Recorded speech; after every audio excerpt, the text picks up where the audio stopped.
மாநகராட்சி ஊழியர்களுக்கு மாநகராட்சி ஊழியர்களுக்கு மாநகராட்சி ஊழியர் தூத்துக்குடி மாநகராட்சியில வந்து தூய்மை பணியாளர்கள் வந்து ஒரு 800 பேருக்கு மேல வேலை பார்க்கறாங்க. அந்த அவர்லாண்டுங்கிற ஒப்பந்த நிறுவனத்துல. இந்த அவர்லாண்டுங்கிற ஒப்பந்த நிறுவனம் பெரிய ஒரு கார்பரேட் கம்பெனி மாதிரி.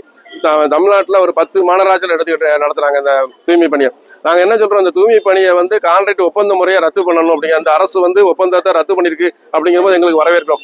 இதை வந்து இந்த அவர்லாண்டை வந்து ஒப்பந்தத்தை டிஸ்மிஸ் பண்ணணும். அப்புறம் இந்த அவர்லாண்டு நிறுவனம் வந்து தொழிலாளிகளுடைய சம்பளத்தை திருடுறாங்க. கலெக்டர் ஜீவோ வந்து 2 வருஷம் அறிவிச்சுட்டாங்க. 2025 ஒரு ட்ரிப் அறிவிச்சிருக்காரு. அப்புறம் 2026 அறிவிச்சாங்க. இந்த 2 வருஷம் ஜீவோ இது வரைக்கும் நிறைவேற்றல. அப்புறம் வந்து தொழிற்சங்க விரோதமா ஒரு தொழிலாளியை வந்து வேலையை விட்டு நிப்பாட்டினாங்க. அது 6 மாசத்துக்கு முன்னாலே போராட்டத்துல வந்து ஒரு முத்தரப்பு பேச்சுவார்த்தை நடத்தி டிஎஸ்பி கலந்துக்கிட்டாரு. தொழிலாளர் துறையினுடைய இணை ஆணையர் முருகப்பிரசன்னா கலந்துக்கிட்டாரு. அப்புறம் மாநகராட்சியினுடைய நகர் நல அலுவலர் கலந்துக்கிட்டாங்க. இப்படி பெரிய அதிகாரிகள்லாம் கலந்துக்கிட்டதுல பேச்சுவார்த்தையில ஒத்துக்கொண்டு எழுத்துப்பூர்வமா அந்த அவர்லாண்டு நிர்வாகம் எழுதி கொடுத்துச்சு. அந்த தொழிலாளியை பழி வாங்க மாட்டோம், வேலைக்கு எடுத்து கொடுத்தோம் அப்படி. ஆனா இன்னைய வரைக்கும் வேலைக்கு கொடுக்கல. இதுக்கடையில நாங்க என்ன பண்றோம், புதுசா இந்த ஆட்சி வந்த பிறகு இந்த அமைச்சரை போய் 2-3 ட்ரிப் பார்த்துட்டோம். இந்த சம்பளம் கொடுக்காம இருக்காங்க, இந்த தொழிலாளியை வேலையை விட்டு நிப்பாட்டிருக்காங்க அப்படின்னா நான் வந்து கமிஷனர்கிட்ட பேசிட்டேன் அப்படின்னு சொல்றாங்க. ஆனா கமிஷனர்கிட்ட போய் கேட்டா கமிஷனர் 3-4 ட்ரிப் பார்த்தாச்சு. ஆமா அமைச்சர் சொன்னாங்க அப்படின்னா அதை அமல்படுத்த மாட்டாங்க.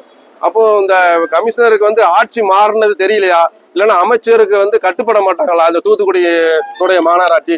இந்த தூத்துக்குடி மாநகராட்சி தமிழ்நாட்டுல இருக்கா, இல்லைன்னா தனி மாநிலமா தூத்துக்குடி? ஏன்னா அரசு சொல்றதை கேட்கவே மாட்டேங்காங்க, அமைச்சர் சொல்றதை கண்டுக்கிட மாட்டேங்காங்க. அப்போ எங்களுக்கு வந்து என்னன்னா வந்து ஆட்சி மாறினாலும் காட்சி மாறலையோ அப்படிங்கிற மாதிரி இருக்கு. தொழிலாளிகள் பூரா ஒரு பெரிய கொந்தளிப்புல இருக்காங்க.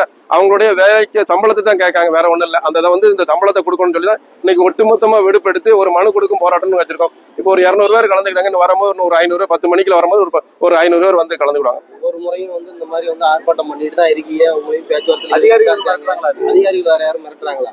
ஆமா, அதாவது இப்போ இந்த பாத்தீங்கன்னா ஒவ்வொரு ட்ரிப்பும் நாங்க வந்து போராடிக்கிட்டு போனஸுக்காக போராடணும். அதுக்கு பாத்தீங்கன்னா அதுக்கு ஒரு மிரட்டல். அந்த போனஸ் தந்துட்டு 2 சம்பளத்தை பிடிச்சாங்க, அதுக்கு போராட்டம்.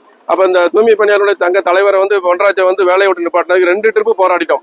மாநகராட்சியில குப்பை வண்டியோட வந்து நிப்பாட்டினோம். அப்புறம் அவர்லாண்டுல போய் நிப்பாட்டினோம். இப்படி ஓயாம எங்களை வந்து போராட்டத்துக்கு வந்து அவர்லாண்டு நிர்வாகமும் தூத்துக்குடி மாநகராட்சி எங்களை வந்து தொழிலாளிகளை வந்து வேலையினுடைய எங்களுடைய உழைப்பை வந்து சம்பளத்தை கெடுத்தா வந்து வேலைக்கு நிறுத்தம் பண்ணி வரோம். அப்படி ஒவ்வொரு ட்ரிப்பும் எங்களை வந்து போராட்டத்துக்கு தள்ளுறாங்க. இந்த மாநகராட்சியும் அவர்லாண்டும் ஒரு கூட்டணியோட சேர்ந்துக்கிட்டு தொழிலாளர்களுடைய சம்பளத்தை திருடுறதுலையும் இந்த தொழிலாளருடைய உழைப்பை திருடுறதுலையும் இருக்காங்க.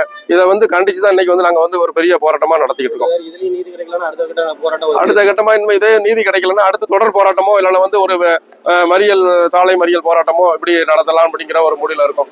ஏன்னா இந்த அரசு வந்து உடனே இதை வந்து தொழிலாளர்களுடைய பிரச்சனையை வந்து கண் நோக்கி உடனே தீர்வு கிடைக்கணும் அப்படின்னு சொல்லி நம்புறோம்.